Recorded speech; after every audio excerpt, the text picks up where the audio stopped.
Thank you so much for tuning in today. I certainly appreciate your time. I know it is busy as we begin another school year here in the States, and I hope things are going well for you. Have you smiled yet, or are you waiting till Christmas? How firm are you, and how fair? We're going to be talking with Mr. Robert Ward, and Robert has over 2 decades of experience teaching English language arts. He also mentored over 200 teachers at various stages of their career. He's put a lot of that knowledge and experience and mentorship into a book called The Firm, Fair, Fascinating Facilitator. Inspire your students, engage your class, transform your teaching. He's going to share some of those insights with us. So let's get started. Robert, thank you for joining us on the program. Why did you get into teaching in the first place? Well, I initially wanted to be an actor. And so out of high school, I went to Boston University and ended up not going into acting and getting my English degree from UCLA and went into teaching. And at that time in Los Angeles, there was a huge teacher shortage, and they were offering what were called emergency credentials. And so basically, if you passed the California Basic Skills Test and you had a BA and you had a heartbeat. Congratulations. Here's your room key. Now go teach, and best of luck to you. We hope you survive. You were lucky to get a key sometimes. And I started 9 weeks into the semester. So my students had a series of subs before me. So it was not an ideal way to start out. Robert, were you the master teacher right off the bat? How did it go for you? Instructionally, I had no idea what I was doing. I was teaching 7th and 8th grade kids in Los Angeles, a lot of them, low-performing, struggling students. I had no idea how to meet their needs. I started out giving them college blue book tests, because that's what I knew from college. I had no training, no experience, and I just absolutely fell on my face as far as instruction, as far as classroom management. Oh my goodness, I just started out so terribly. I let the students sit wherever they wanted, which they sat in exactly the places where it would be to their worst learning advantage and my worst teaching advantage, and it just went downhill from there. Unfortunately, a common story for many teachers, even these days. So, Robert, after a rough beginning, why did you come back? Why didn't you just quit? I guess I'm just stubborn. I just kept getting back on that horse and practicing and not giving up. And no doubt you must have had some vision of you doing it right and effectively. So, Robert, when did it start kicking in? When did you gain confidence and say, you know what, I think I can do this long term? I just started my 24th year of teaching, and a good 5, 7, 10 years, I had a very slow learning curve to hit my stride. I didn't give up, and I'm here to tell about it. And it is not so long ago that when I mentor new teachers, excited, enthusiastic teachers who sometimes are struggling just as bad as I did, empathy for them, and now I feel like I have a lot of strategies and advice and wisdom to save them a lot of the mistakes that I made. I think it was in my 7th year I became a mentor teacher. And again, looking back, maybe I wasn't a master teacher then, but I had some wisdom. I found over the years that often my mentees would say, Robert, you should write a book. You should write this down. And I heard it so many times that I thought, you know what? I should write this down, and I just started doing it. It took me 9 years to get it together, working slowly, working in fits and starts, getting distracted, getting demoralized. Who am I, a lowly classroom teacher, to write a book about education? But finally I put it together, and yeah, I'm a published author. I can't believe it. And congratulations on that book. It's called The Firm, Fair, Fascinating Facilitator. Let's talk about firm. So, Robert, are you telling me I shouldn't smile till Christmas? Should I go into drill sergeant mode? Being firm can be done absolutely positively. It doesn't mean you don't smile, because fairness is all about smiling, and fairness and firmness are equal. Not really being a drill sergeant, I think of it as being professional, being formal, being serious, and being confident and being calm. so that you really inspire trust and you inspire allegiance. You want the kids to follow you. You've got to be a leader because kids naturally want to follow a leader, and then what you do is you strategically build them up and you very quickly let them start taking an increasingly larger leadership role, a leadership role in their academics and a leadership role in how the classroom runs. Classroom management has got to come through planning. If you are not well prepared, proactive, and have a clear set of procedures, how are kids going to follow basic rules of courtesy and respect? You've got to have a clear game plan. You've got to have that positive reinforcement, praising them, not just for their cooperation, but very quickly for their effort and their intelligence. Effort and intelligence should be praised absolutely equally. Trying hard is just as wonderful as getting it right on the first go-round. And I know some listeners may say, well, Brian and Robert, it's easy for you guys to portray confidence because you've been teaching for many years, but even if you're a brand new teacher, you too can portray confidence by how you dress. Are you dressing professionally? Are you organized? Are you not waiting to the last minute for your lessons? Are you prepared? A lot of that can go a long way to portraying confidence. Absolutely, Brian. You know what? Sometimes you got to fake it till you make it. You've got to just have that professional persona. So then you're augmenting that planning and that positivity with a strong presence. Use position so that you get close to the kids, especially where you see things starting to fall apart or a kid that's often off task or distracted, that you just move a little bit closer to them. There's no reason why you can't teach from the middle of the room or roam the room. And then you don't want all of your management tricks to be vocal. You want to use pantomime. You want to use gestures all the time. You can tell a kid to turn around with just a spin of your finger. Tell people to quiet down with a shushing finger above your lips. There are ways that you show your confidence by rarely raising your voice. Not at all being unpleasant, not at all being mean. By far, the most common question I get from new teachers or even experienced teachers who are struggling with management is, Robert, what do you do when?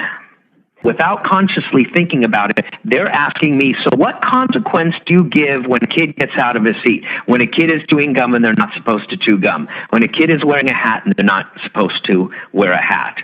And what I try to do with the teacher is pull them back and say, listen, forget about consequences and try to think of being proactive and having procedures so that from day one, this is how things have always been in your classroom, and that you keep small problems small and isolated, and you can often take care of those problems with just a quick whisper at a kid's desk or a quick gesture or kind of getting close to them and letting them know, hey, I'm watching you, without even a word, without even being threatening or being negative, so that the kids know, okay, I want to redirect my behavior. You've got to think of redirecting behavior instead of always wanting to issue a consequence.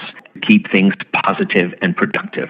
You are being so warm and so supportive and so encouraging and so nurturing and making the class really fascinating and really interesting on a very meaningful level, giving the kids choice so they feel empowered, and then also being a darn good teacher where, you know what, I always struggled with English and I always struggled with math, but not in this class. This teacher breaks it down. This teacher reinforces things. This teacher gives me feedback. This teacher gives me support. It's not just about being a manager. Teachers need to be sensitive. They need to be encouraging. They need to be empathetic, but they also need to push and prod and nudge and suggest sometimes. You can't just let kids be kids and do anything they want or just baby them. It is business when my students are in my classroom. That business is engaging and interesting and validating and encouraging and wonderful, but it's business. It is deeply fulfilling to have structure and stability and security. It is deeply fulfilling to have a teacher who builds up your self-confidence and who you truly trust and you know cares about you. It's deeply fulfilling to be in a meaningful, engaging, empowering classroom, and it's deeply fulfilling to succeed at academic tasks. Words and language. No matter what anybody tells you, words and ideas can change the world. Now, see that look in Mr. Pitt's eye? Like 19th century literature has nothing to do with going to business school or medical school, right? Maybe. Huddle up!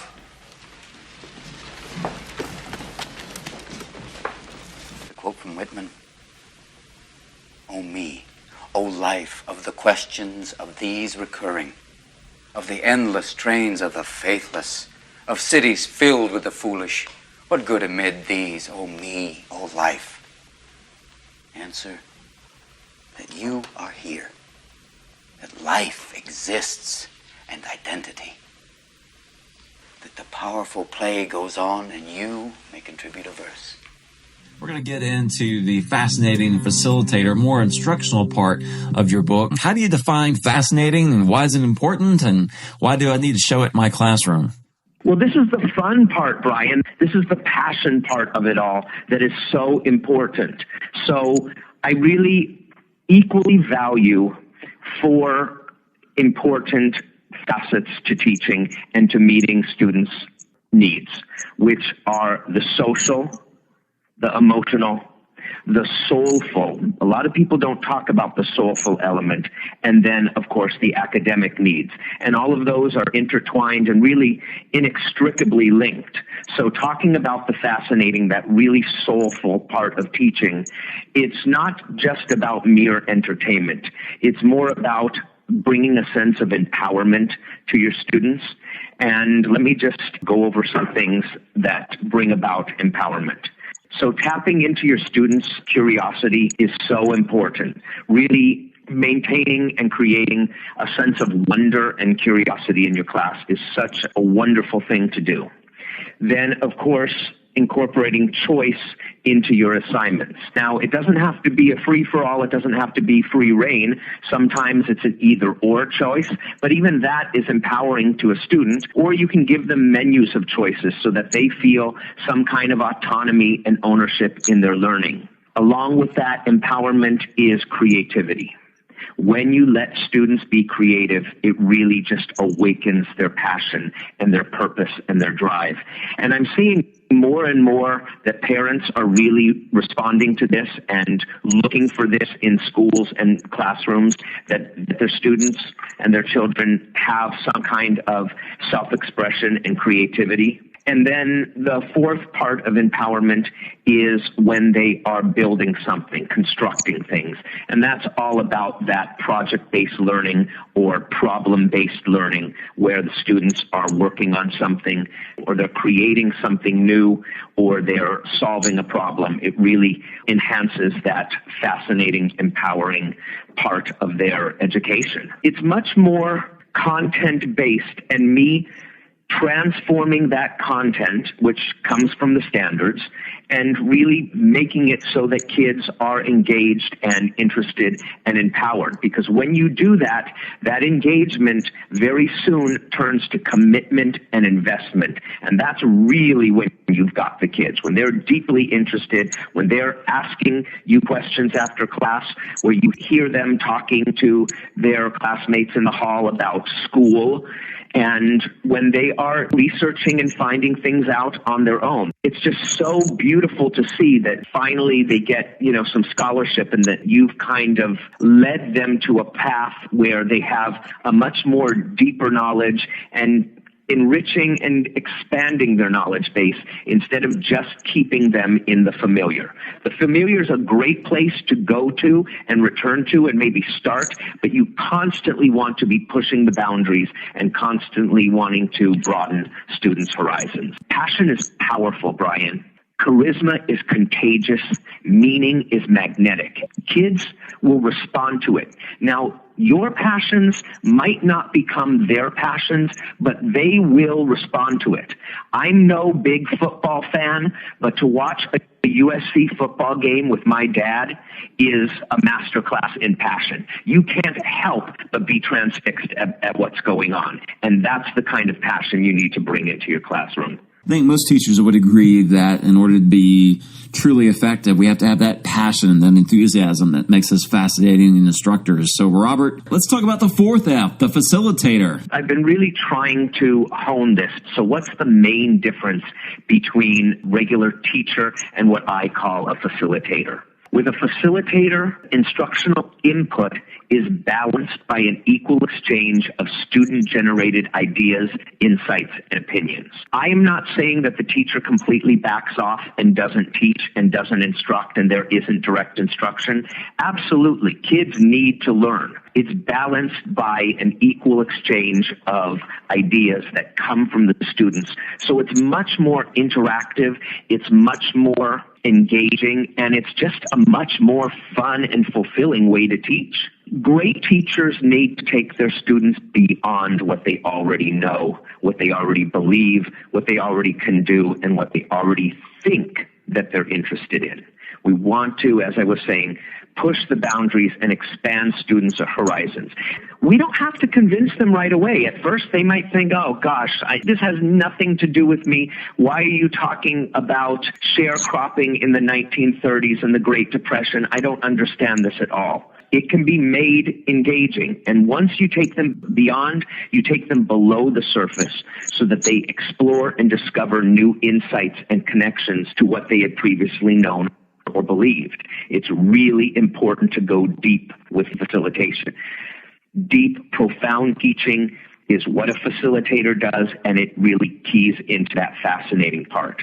And beyond taking students beyond and below the surface, then you bring them back inward to reflect on their prior assumptions and to think critically about what they've read or been told. We want the students to think critically, and once they have a base of knowledge, they can really do that in a very articulate, informed way.